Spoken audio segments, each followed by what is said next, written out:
नमस्कार. आज सकाळी सकाळी नेहमीप्रमाणे मॉर्निंग वॉकला आली. पण खरं सांगू का, आज मॉर्निंग वॉकमध्ये लक्षच लागत नाही. याचं कारण सकाळी उठून एक बातमी वाचली आणि ती बातमी अशी होती की सोनम वांगचुक हे जे विद्यार्थ्यांसाठी, नीटच्या विद्यार्थ्यांसाठी लढत होते, त्यांनी रुग्णालयात मध्यरात्री 12:30 वाजता आपलं उपोषण ठेवलं. मला खूप धक्का बसला. असं म्हणतात की त्या उपोषण सोडण्यामागे पंतप्रधान मोदी यांचा व्हिडिओ होता. पंतप्रधान मोदी यांनी मध्यरात्री 12 वाजता एक व्हिडिओ जारी केला आणि त्या व्हिडिओत त्यांनी असं म्हटलं की पेपर फुटीचे जे कोणी आरोपी आहेत त्या सर्व आरोपींवर कठोर कारवाई केली जाईल, त्यांना कठोर शिक्षा केली जाईल आणि त्यांचं हे जे प्रकरण आहे फास्ट ट्रॅक कोर्टात चालवलं जाईल. पंतप्रधान मोदींनी हे जे आश्वासन दिलं ते याआधी संध्याकाळी पण दिलं होतं. काल पुन्हा त्यांनी 12 वाजता व्हिडिओ टाकला आणि मला कळत नाही की त्याच्यानंतर सोनम वांगचुक यांनी या आश्वासनांवर उपोषण का सोडलं. सोनम वांगचुक हे आता आणखीन एक व्हिडिओ काढणार आहेत आणि काय झालं ते सांगणार आहेत. पण सर्वात दुर्दैवाचं असं छायाचित्र मी आज सकाळी बघितलं आणि ते म्हणजे सोनम वांगचुक हे जे.पी. नड्डा आणि जितेंद्र सिंह या केंद्रातील 2 भाजपच्या मंत्र्यांच्या हस्ते ज्यूस पिऊन उपोषण सोडतात. याहून दुर्दैव काय असेल? का त्यांनी असं केलं असेल? एखाद्या नीटच्या विद्यार्थ्याला बोलवायचं, त्याच्या हातून ज्यूस प्यायचं आणि त्याच्या हातून उपोषण सोडायचं, पहिली गोष्ट. दुसरी गोष्ट, जर उपोषण सोडायचंच होतं तर मध्यरात्री का? रात्रीच्या अंधारात तुम्ही का उपोषण सोडता? 23 दिवस उपोषण केलं होतं.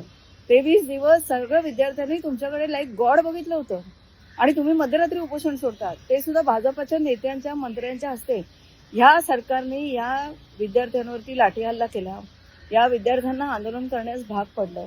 आज त्याच सरकारच्या मंत्र्यांच्या हस्ते तुम्ही ज्यूस प्यायलात आणि तुमचं उपोषण सोडलं. मला वाटतं ही सर्वात दुर्दैवाची आणि खेदाची बाब आहे.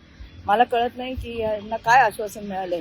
या विद्यार्थ्यांच्या वरती ज्या ज्या केसेस लादल्या त्या सगळ्या केसेस मागे घ्यावा हे त्यांची पहिली मागणी होती आणि ही मागणी पूर्ण व्हायला थांबायला पाहिजे होतं. कारण आता काही जणांवरती इतक्या गंभीर केसेस लावल्या आहेत की आता सरकार म्हणतं की त्यांचे पासपोर्ट रद्द करणार आहे. मग या विद्यार्थ्यांनी जायचं कुठे? यांचं भविष्य खतम आहे.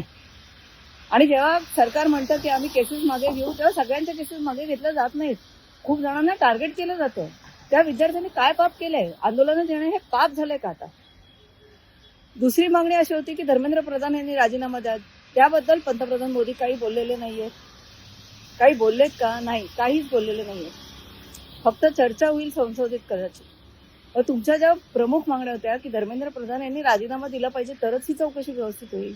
तुमची जी मागणी होती की विद्यार्थ्यांवरती खटले जे आहेत ते खटले मागे घ्यावेत, ती जी मागणी होती त्या मागणीचं काय झालं? त्या मागणीची पूर्तता होती का? त्याचा पाठपुरावा कोण करणार आता?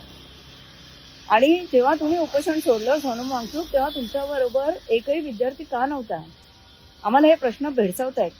आणि हे जे मी चित्र शेजारी टाकते ना, ते चित्र बघून खरंच मी अस्वस्थ झाले. कारण आंदोलनं करणारे बिचारे काहीतरी कुणाच्या तरी नेत्याकडे बघून आंदोलनं करत असतात. आता तर हे आंदोलन खूप उत्स्फूर्त होतं. तरी सुद्धा त्याचा जर शेवट वाईट होणार असेल ना, तर त्याहून वाईट गोष्ट नाही. धन्यवाद.